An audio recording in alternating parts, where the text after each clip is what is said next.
I'm Julie Zenner, and here's what's coming up on Almanac North. 2 northern Minnesota residents have landed prestigious Bush Fellowships. We'll talk with Alan Lewis and Jenna Udenberg and learn more about their ambitious goals for the cash that comes with being awarded a fellowship. And we'll meet Duluth's newest city councilor, who's taking office at a challenging time for the city. It's all coming up next on Almanac North.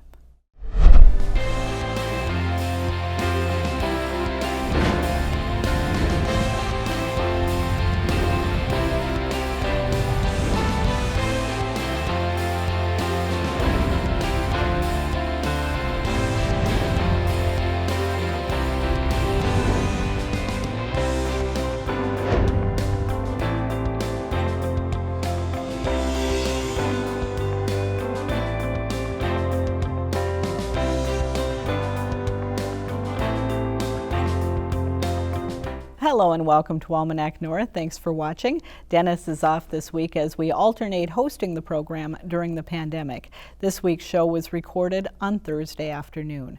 Well, this week the Bush Foundation announced its 2020 Bush Fellows, a group of 24 community leaders selected from nearly 750 applicants. The fellows are each awarded $100,000 to pursue their passion for improving their communities. 2 of the prestigious award winners are from northern Minnesota, and we'll hear from them tonight. First, Alan Lewis is the Fire and Emergency Manager in Virginia. And Alan, welcome. So, congratulations. Thank you very much. This is pretty exciting for you, I imagine. It is. It's exciting for me, and it's exciting for my department, and I'm excited for what it can bring to the Northland. It's an incredible opportunity. For people who may not be familiar with the Bush Foundation, explain what the purpose of these fellowships are and how you got connected with the program. So as I understand it, and I'm speaking from a position of a person who didn't know much about the Bush Foundation a year ago, I was part of a Blandin leadership cohort. And during that Blandin leadership cohort, one of my cohort members said, you know, you should apply for the Bush Foundation Fellowship. And I said, what's that? Well, they told me. So the Bush Foundation invests in leaders who have the potential to make a very big difference and an impact upon the communities that they serve. And they look at your past history, and then they look at potential impact and potential future and what you can do. And the issue that really stands out to me is the issue of the fractured emergency medical service and fire delivery in our region. So that's one that I chose to tackle through a number of there's a number of procedures that they go through.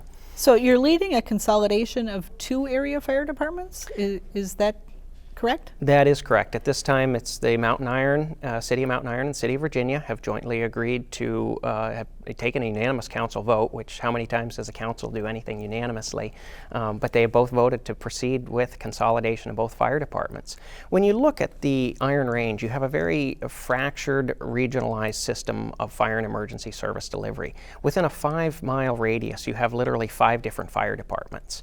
And it is not efficient, it's not effective, and it's not timely in the delivery of fire EMS services. So city leaders have come together and they've realized that there is a more efficient way to do that, and that's together. Together we're stronger, together we collaborate better, together we have more resources, and that's what we're trying to do. Now there seems to be quite a bit of flexibility in terms of how the fellowship dollars are spent. Can you give some examples of maybe specific activities that this funding will allow you to do to help kind of move this whole mission forward?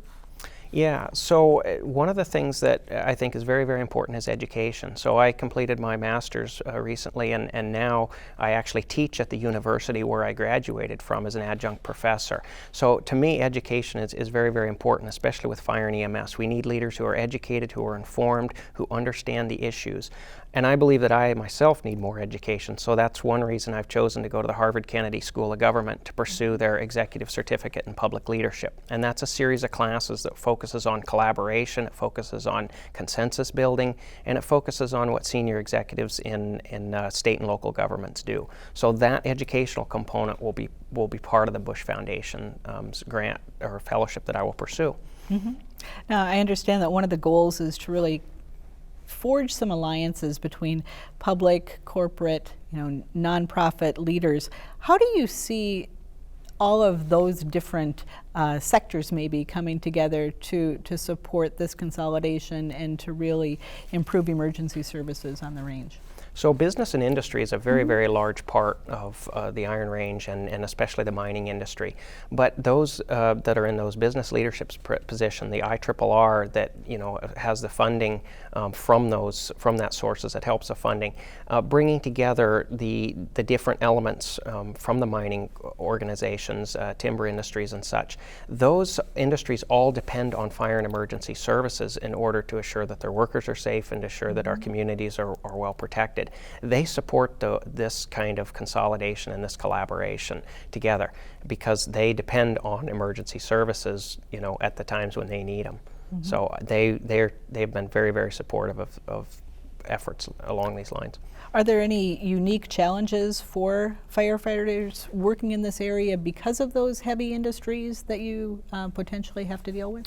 Yeah, so one of the things is the confined space rescue, which, the heavy industry presents some very, very interesting challenges when you're dealing with mine pits and when you're dealing with some of the very, very large equipment that you have there. And so along that lines, we've actually formed an urban search and rescue team, and that was done through a federal grant that we received in the amount of $734,000 that was received about 2 years ago. And one of our staff members, a battalion chief, really wrote that grant, and we've been able to formulate a team. We continue to build it. We continue to work with people from Duluth Fire and other Iron Range fire departments to try to build that team up. It's a specialized rescue team, and that would help some of these industries that get into there are some very specific hazards that they have that need to be addressed. So by bringing those industries together, and I'm a big believer in if you create the hazard, you should help pay for the mitigation of it. So that is one thing that we will be, as we build, that's a chance to have consensus and to build those relationships. Is it difficult at all to attract firefighters on the range? So it is not difficult to attract people who want to be. It's difficult. We have a very, very rigorous process. There's education levels that are required. There's background checks that are required. We send our people through a psychological assessment and a profile before they're hired. There's a number of things that you have to pass. So it isn't easy. But yeah, there is an interest, but it is very hard to find qualified people. We do have some real great partners in Mesabi Range College that has done a great job putting out paramedics for us, and we visit the classes every year and try to pick out the best ones out of that class to hire. And I understand that as chief, you've also been very interested in increasing diversity on the department. How has that worked, and why is that important to you? So that was very, very important for me. When I joined, there was only one female firefighter on the department. Now we are at 8 members that are females. And one of the reasons, or one of the ways that we did that was we increased our diversity by having a single role EMT and a single role paramedic position. So not everybody needs to be a firefighter. We have single role EMTs and single role paramedics on the department because 86% of our calls are actually medical in nature. I know the fires get the news, but most of the time it's a medical call for why somebody calls for help. And having a consolidated service like that that allows for specialization, allowed for other underrepresented groups that maybe in the past were not able to do or not able to rise to those levels of firefighters. And then we've had a number transition from single role EMTs and paramedics into firefighting roles. We've had special coaching and mentoring that has allowed them. We have a very, very difficult candidate physical abilities test that they have to pass to go through that. And we've been able to successfully gain them employment in that role too. So very proud of that. So when do you actually get the money? Is it in hand already? No. I believe it's going to be in August sometime. Well, congratulations. It sounds like a very worthy program and approach that you're going to be working on, and we appreciate you coming down and sharing some information about it. Well, thank you, and thank you to the Bush Foundation. Thank you to the City of Virginia, the Virginia Fire Department, and everyone that supported me on this journey. All right. Thank you so much. Well, the other Bush Fellow from our region is Two Harbors music teacher Jenna Udenberg. An advocate for the disabled, Jenna will use the award to make the North Shore a more inclusive place for the disabled. In a video interview this week, Greg Grell asked Jenna about the thrill of being named a Bush Fellow. It's a great surprise and a great blessing for sure. So tell us a little bit about that personal journey that you've been on that's led you to applying for this fellowship. Well, I found myself with juvenile rheumatoid arthritis from the age of 7. And so I've been in a wheelchair since age 8. And so depending on where my medical stuff found me throughout my whole lifetime, I've had to advocate for myself and for others. My kind of my main goal and mantra, for lack of better words, is that I always want to leave life better for people that come behind me. So in trying to advocate for myself and for others, I've just really learned some lessons of how to interact with others, how to interact with my story, how to make my story come alive so people understand that trying to have barrier-free living for everyone is really important, and that it's not just something that the disabled community needs to champion, but we all need to champion it together, because barrier-free living helps everyone and makes everything more universally designed. And it also just makes everybody feel like this is their community and this is their home, and they have a voice in how life can be lived for them and with them and for their families.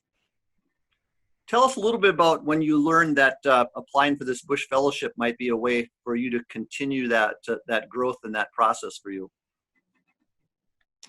So I'm a Blandon alum from the Blandon Community Leadership Program from 2017. And so that was a great kind of jumpstart into learning more about myself, learning how community works, learning how to really advocate for lots of different things in our communities, and building a good, we call it our Blandon family, because our cohort was just really synchronous and being together and having common passions. And so that was the jump start. And so then I was selected with some other Blandon alum from that cohort to go down to BushCon. I believe that was 2 Octobers ago. And so that was a selection from the Northland Foundation with Tony Surdich. And so that was kind of my first exposure to the Bush Foundation. And then from there I had heard about the Bush Fellowship, but didn't really, for lack of better words, I didn't believe in myself enough to be like, really, I could become a fellow. And so through a conversation with Tony Surdich, he connected me with Lori Janatopoulos and Sue Hakes, and they're both former Bush Fellows. And so they've been great mentors in this process. And so just their encouragement and their belief, and me just becoming more and more passionate about wanting to see the North Shore and Two Harbors becoming more barrier-free, physically and attitudinally, to increase the quality of life for those that live here, but then also those that visit. Now, tell us a little bit about how you plan on using this money. You can use it over up to a 24-month period, correct? Yeah, so you get, you can select to do a 1 year or 2 year, and I've selected to do a 2 year. My main focuses are going to be trying to enhance my leadership skills. So I'm going to be working on some different certificates, primarily online due to COVID and those situations that we find ourselves in, but really developing my skills for communication, my skills for organization, and building a team to really make this happen. And then also, learning more about advocacy. Everybody thinks once you start talking the talk that you know all of these things. And I just know my experiences. I know enough about ADA that impacts me, but I really want to be a more educated and an expert in this field. And then also for me, being a full-time educator, self-care is something that's really hard. We as teachers always give above and beyond what sometimes we are able to do. So it's going to be a great self-exploration journey for me too, to really dig deep and find what really are the inner workings of how I work, and what are the types of personalities and teammates and the assets and strengths and skill sets that they have that we can work together to make this a reality. Now, I think a lot of people know about the Americans with Disability Act that helped eliminate barriers for handicapped individuals, but there's still a long ways to go. So you were saying specifically the North Shore area isn't always very handicap accessible, and you'd like to change that. Yeah, and so those that are familiar with the ADA, they know that, there's these laws and policies that are put in place, but so often there's not funding, right? So you're told you have to have push buttons for doors, you need to have an accessible bathroom, or you need to have a unisex bathroom. And there's just so many differences within what people need. And then even when you read the law, there's so many variations. And so ADA is really just a guideline, and it's like the basic needs or the basic things that one needs to provide for someone. And so I really want to go above and beyond the ADA. So people feel comfortable. They feel like they can ask when they have other needs. They feel like they can share and really be a part of community. We have amazing outdoor opportunities, and we have beautiful creation. And it really makes me sad to know that there are so many people that don't get to enjoy visiting our area and being able to appreciate our area due to stairs or due to being in rural Minnesota, where there's not always the funds to make things more accessible. Now, you also are planning on pursuing education in universal design. Talk a little bit about what that means. Yeah, so universal design is just the concept where if you can make things more open, like open floor plans, and getting rid of, the physical barriers. Like if you think about when you go to like Walmart or Sam's Club and you go to use the restroom, they take all the doors out and they have a different layout. So that way, as many physical barriers, as many physical things that you would need to do with your body to participate in things. Kind of like the same thing with, sinks and soap dispensers that are now, action started. So some of those things that we just don't think about anymore because they're just in everyday life. But then if you're somebody that really needs that, and it's not there, it's very glaring, like, oh, this is very different and this is not as accessible as I need it to be. Well, it sounds like you're really beginning a great journey. Will it start immediately? How are you going to get started? It actually starts August 1st is when the fellowship officially begins. I've already been working with the city of Two Harbors and lots of other entities, some medical places that have asked for my, recommendations and help. So I'm kind of just continuing some of the work that I've already begun, but I'm super excited for August 1st when I can jump into more of the learning and doing these certificate, programs, as well as building relationships with our smaller business community and the hospitality world, and just really these things that I've been writing about for this last year in this application process really coming to fruition, and meeting the other Bush Fellows and getting to hear about their passion projects and the things that they're also going to be using their fellowships for. I think it's going to be a great experience. Well, Jenna Udenberg, congratulations, Bush Fellow, and thank you for joining us today. Thank you so much for having me.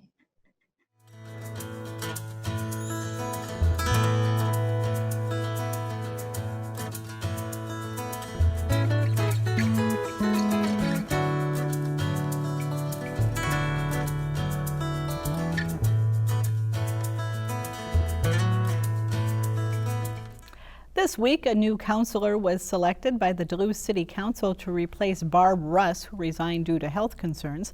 The city is facing some difficult times as the COVID-19 pandemic has created a large budget shortfall impacting city services. Well, joining us now is Terese Tomanek, Duluth's new city councilor. And Terese, congratulations and thanks for being here. Thank you so much. Thank you for inviting me.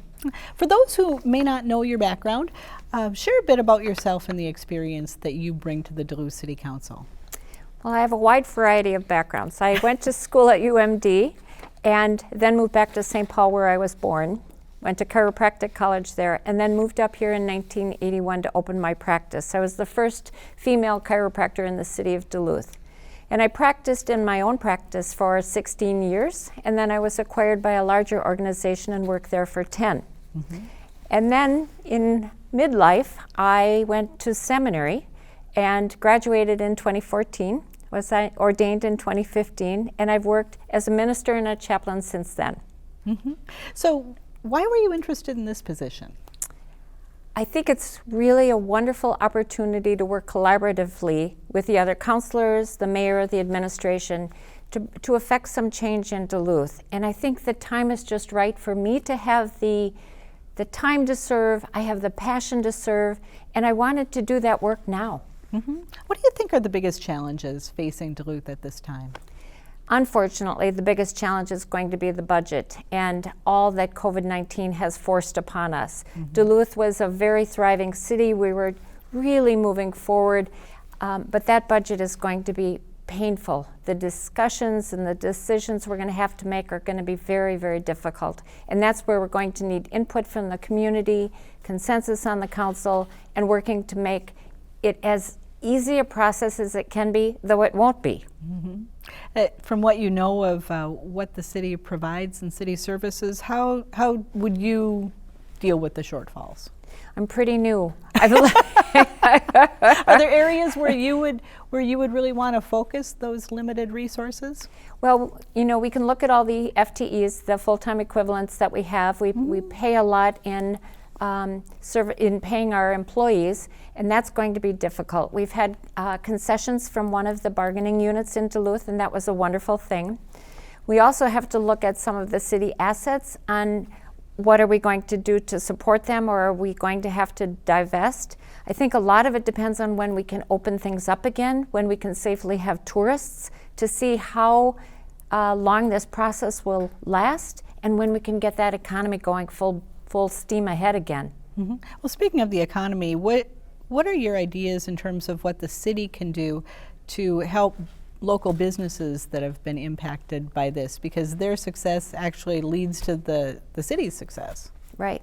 The mayor and the administration have already done some great things in helping the restaurants reopen and making that permit process a little easier so that they can have outdoor dining and move that out into spaces that weren't meant for dining before. So that's one thing that the city has done. I think we'll also be doing a lot of social media advertising that Duluth is being safe and open up, and so people can come to our city and feel safe and bring those tourist dollars. So I think that's going to be one of the important things that we can do. Now, I understand you served on the Earned Sick and Safe Time Task Force? I did. Did that give you any insights into what local businesses might need or want from the city? Yes, that was a really difficult process for our city. It was a much needed one, in my opinion. We spent a lot of time as a task force meeting with community members throughout the city, business owners and laborers, employees, and we worked together as a task force to come up with the best solution that we could, presented that to the council. They had the final word, and they passed that resolution, so it is implemented now. As you know, racial tensions are running high across the country. What do you think the city of Duluth is doing right, and what could it be doing better in terms of kind of navigating through and building community in these difficult times? I think communication is really an important thing, and the mayor has done a great job of communicating with the community as often as she can. I'm very proud of our police force. They've been doing a lot of work in training of their police officers, and so they have training on how to de-escalate situations. They have mental health training, and I think our police chief is going to make I know he's making a concerted effort to expand that. I would like to see more social workers involved in the police force. They have embedded social workers now and a police officer dedicated to mental health issues. But we're going to have to provide more services to people so that we don't get into those situations of escalation. The Minneapolis City Council has talked about defunding the city's police department. Would that be something that you would see ever being an option here in Duluth? I think the Duluth Police Department has a better relationship with the community than the Minneapolis Department had, and I don't see that that is something that the Duluth City Council is going to do. These are difficult times. Do you think that your experience as a chaplain in some way will help you in terms of the communication that's needed and the tone and respect that's needed at this particular point in time? I do think so, Julie. You know, my early career had been talking to people in order to help them solve a problem. And so my emphasis was, we got to figure this out right away. As a chaplain, you're really listening to people, listening to their stories and their concerns, helping them to decide what's their next step. And so I think that listening, now I'll be listening not just to one person, I'll be listening to a variety of viewpoints. But I think I'll be able to take my ego out of it and more fully listen to people's concerns and then work with the council to come up with a solution. And I imagine that it's going to be a little bit of baptism by fire being dropped into this. Are you doing things right now to kind of get up to speed on all of the issues and meet with constituents a little bit? Absolutely. Tomorrow I have a 4-hour WebEx orientation. The city clerk has been wonderful in helping me quickly get up to speed. You know, the interview process itself was really interesting because I heard from so many other candidates and what their concerns are. Today I was able to open my city email and start reading some of the emails that are coming to me. I will soon have my telephone number available. So yeah, it is a baptism by fire or drinking from a fire hose. There's a lot of information to handle. The mayor and the chief administrative officer yesterday met with me on WebEx and were gracious with their time, and so that was helpful. All right, and you have been gracious with your time, but we're out of it right now. Terese Tomanek, thank you so much. Congratulations. Welcome to the Duluth City Council. Thanks, Julie.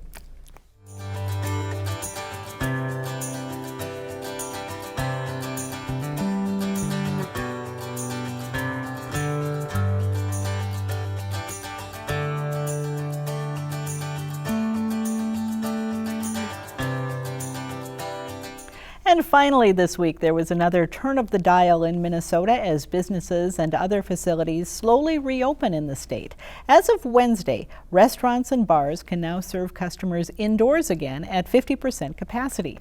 Movie theaters and other recreational facilities are also beginning to reopen. In Duluth, the Great Lakes Aquarium and the Lake Superior Zoo announced plans to open their doors in the coming days.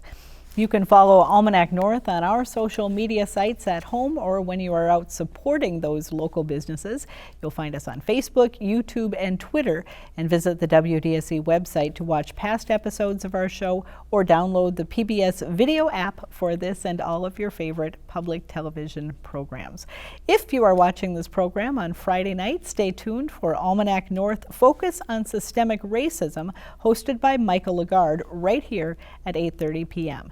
Thanks to our guests and to the crew here at Almanac North, I'm Julie Zenner. Stay healthy, everyone. We'll see you next time.